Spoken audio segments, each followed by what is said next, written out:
Shalom, bien-aimés frères et sœurs dans le Seigneur, soyez richement bénis en ce merveilleux moment de partage de la parole de notre Seigneur et Sauveur Jésus-Christ de Nazareth.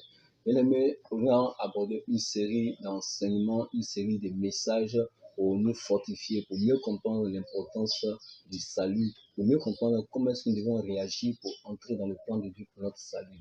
Et tout cela commence par la Genèse. C'est pour ça que nous allons lire aujourd'hui dans le texte de Genèse chapitre 1, versets 26 à 27 pour pouvoir introduire, présenter cette thématique qui a pour thème principal l'image selon la ressemblance de notre Seigneur et Sauveur Jésus-Christ.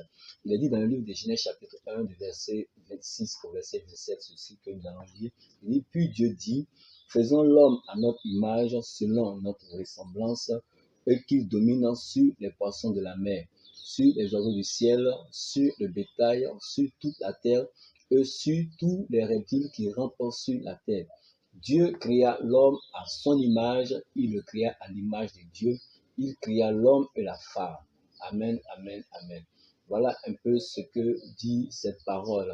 Et nous disons que le thème principal de ce message, qui sera sur plusieurs séries, nous allons parler ici de l'image selon la ressemblance de Dieu.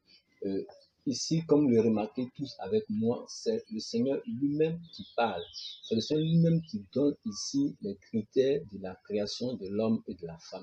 Il dit que faisons l'homme à notre image selon notre ressemblance. Qu'est-ce qu'une image? Une image, c'est une représentation de quelqu'un ou de quelque chose.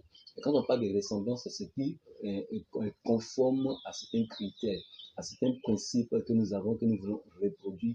Par exemple, quand Dieu parle d'image selon la ressemblance, Dieu parle ici, il dit à l'homme que l'homme doit être son représentant, selon lui ses normes, selon lui ses principes, selon lui sa manière de voir les choses. C'est pour cela que quand il a créé l'homme, et nous plus tard, quand il a créé l'homme, il a donné la possibilité à l'homme de pouvoir nommer les animaux. C'est une façon pour Dieu de responsabiliser l'homme, une façon de Dieu qui va montrer à l'homme qu'il est son image et sa ressemblance.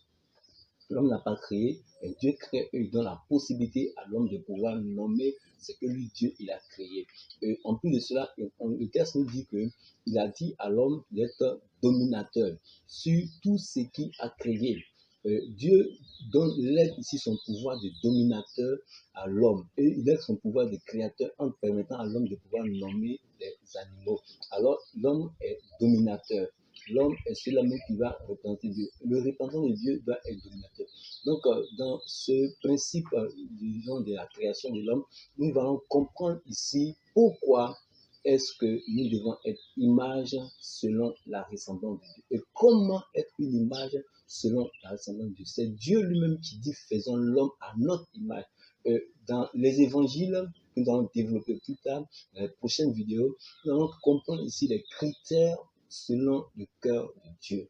Il y a des critères qui font de nous des images et la ressemblance de Dieu.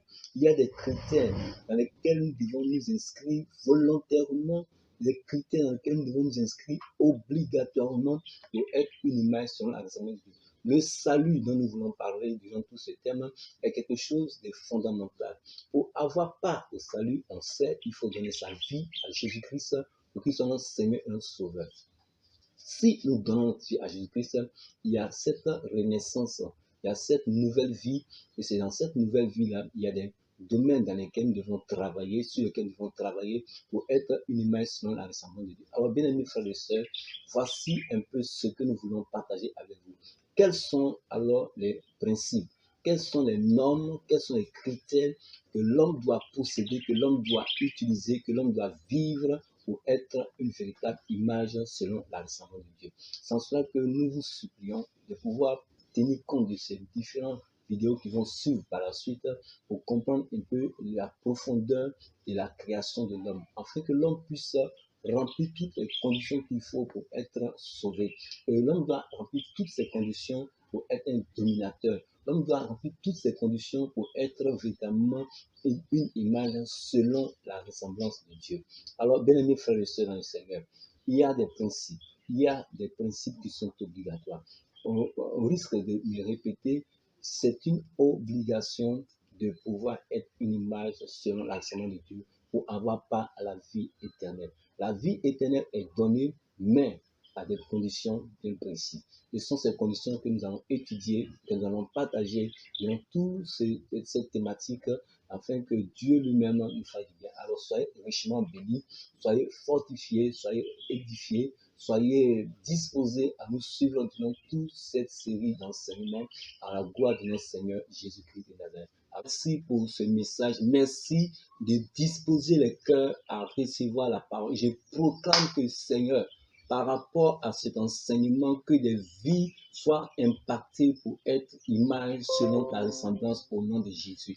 Merci, Père, de ce que tu nous fais. Merci de ce que tu disposes nos cœurs durant tout ce processus à comprendre les différentes normes et éléments qui feront de nous des images selon ta ressemblance au nom de Jésus.